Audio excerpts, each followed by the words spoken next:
Assalamualaikum warahmatullahi wabarakatuh. Alhamdulillahirabbil alamin. Bagaimana kabarnya santri-santriku? Bertemu lagi dengan saya, Slamet Widodo, yang akan menyampaikan pembelajaran dari mata pelajaran bahasa Indonesia. Nah, setelah kemarin kalian sudah belajar mengenai teks laporan percobaan, sudah mencari contoh laporan percobaan, pada hari ini sebelum kita masuk ke materi yang selanjutnya, kita berdoa terlebih dahulu. Baiklah, silakan anak-anak untuk bersiap. Berdoa dimulai.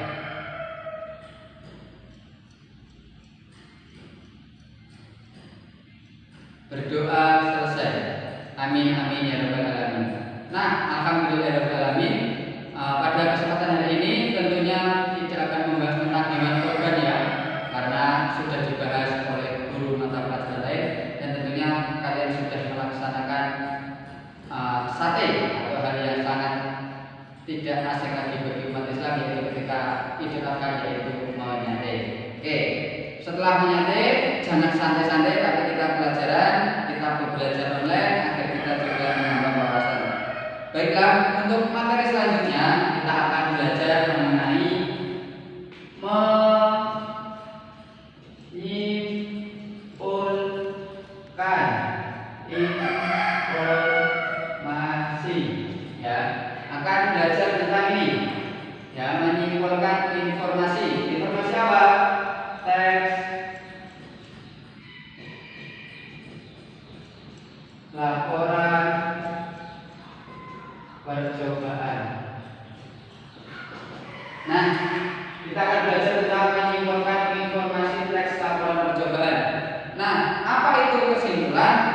Nah, bisa kalian buka, buka buku modul bahasa Indonesia ya, yang dari MDMP Kabupaten Sabel pada halaman 8 ya. Saya ulangi, bisa dibuka buku modul belajar bahasa Indonesia halaman 8.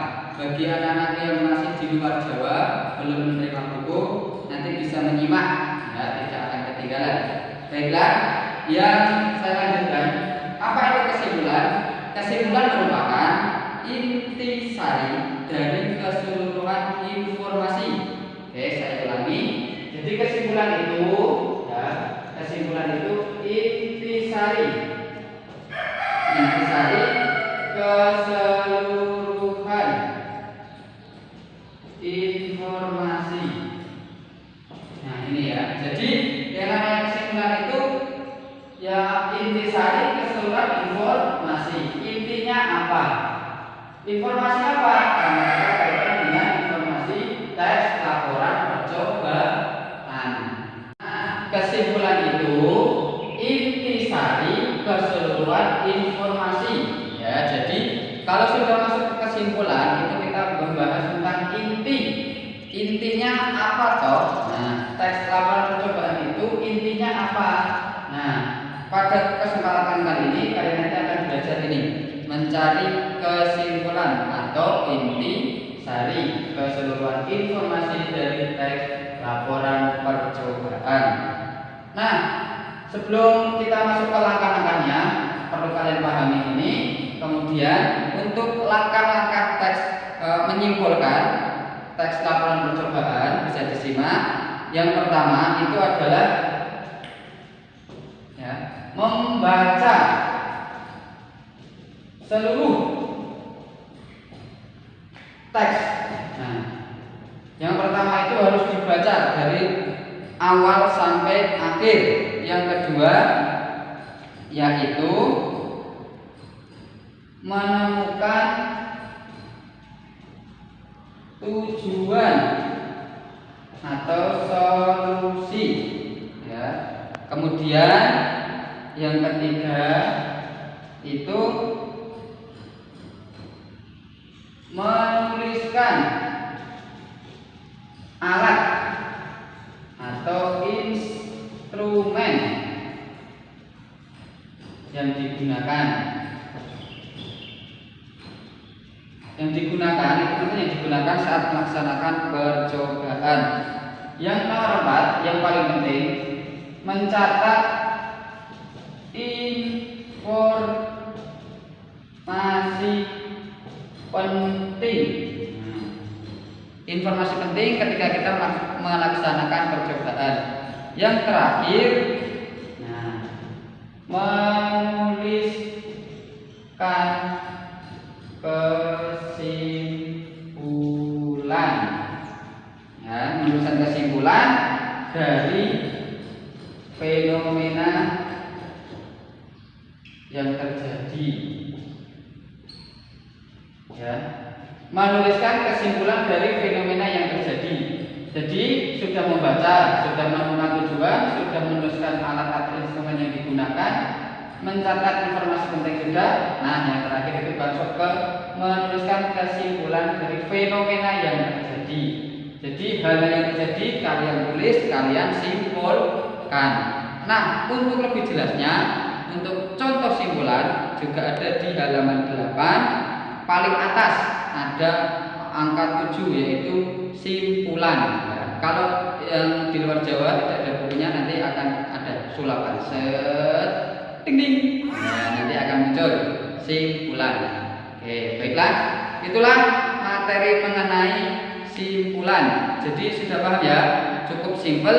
Dan ketika kita belajar di teks laporan percobaan, simpulan itu sudah termasuk di bagian kerangka, baik itu laporan karya ilmiah ataupun laporan percobaan. Saya di sini hanya menegaskan saja bahwa ketika kita menyimpulkan ada beberapa langkah yang harus dilakukan. Oke, baik, paham ya?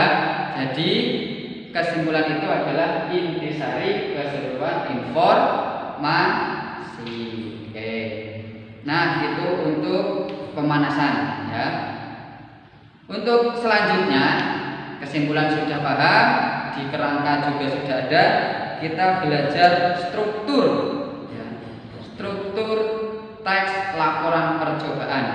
Oke, apakah sudah siap untuk belajar struktur? Sudah? Oke. Kalau sudah, bisa disimak di halaman 8 juga. Ada 2 struktur. Hanya ada 2 struktur. Yang pertama, nah ini sudah masuk ke struktur.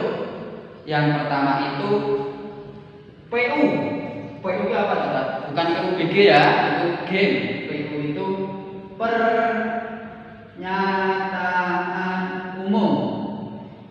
Nah, yang kedua itu U. U itu apa? Uraian. Nah, jadi strukturnya ada 2. Yang pertama itu pernyataan umum, yang kedua itu uraian. Pernyataan umum sesuai dengan namanya di sini dimaksudkan untuk menjelaskan atau mengklasifikasikan secara umum. Gampangnya ini hal-hal umum, hal-hal yang bersifat umum atau informasi umum. Nah, kalau namanya pernyataan umum ini pasti letak di paragraf pertama ya. Bisa 1 paragraf, bisa 2 paragraf. Untuk yang kedua yaitu uraian. Nah, uraian ini bersifat khusus ya, khusus nih. Jadi khusus, kalau ini umum. Khusus yang dimaksud itu sudah rinci ya. Sudah rinci, maksudnya rinci itu sudah detail, sudah terkelompokkan,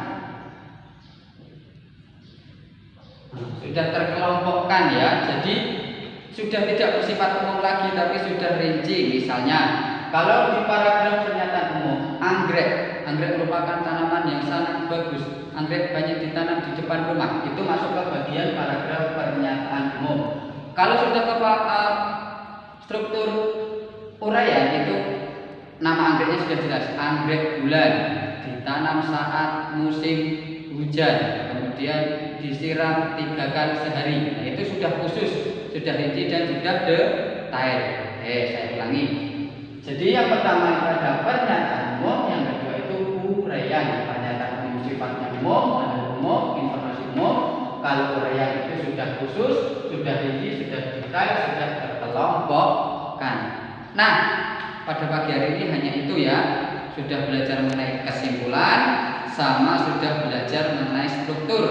Ingat, terus belajar, terus semangat, dan untuk tugasnya bagi anak-anakku yang kemarin sudah mencari contoh teks laporan percobaan, sudah di print ya, silakan ya ditandai ya, silakan ditandai bagian strukturnya ya, mana yang termasuk bagian pernyataan umum dan mana yang termasuk bagian uraian. Kalau nanti hari Selasa sudah dikumpulkan ya, padahal pembelajaran daringnya nanti hari Selasa, berarti bisa kalian gunakan soft file ya. Soft filenya nanti dianalisis, ditulis ulang mana yang termasuk bagian-bagian atau mana yang termasuk struktur pernyataan umum di paragraf berapa, itu ditulis ulang kalimatnya, satu paragraf atau dua paragraf ya. Kok banyak banget nanti nulis lagi, nggak apa-apa ya. Karena apa? Jangan rebahan terus ya, buat aktivitas otaknya biar untuk belajar agar nanti kita bisa meraih kepandaian. Oke, amin. Sekian, selamat hari raya Idul Adha, semoga bermanfaat. Assalamualaikum warahmatullahi wabarakatuh.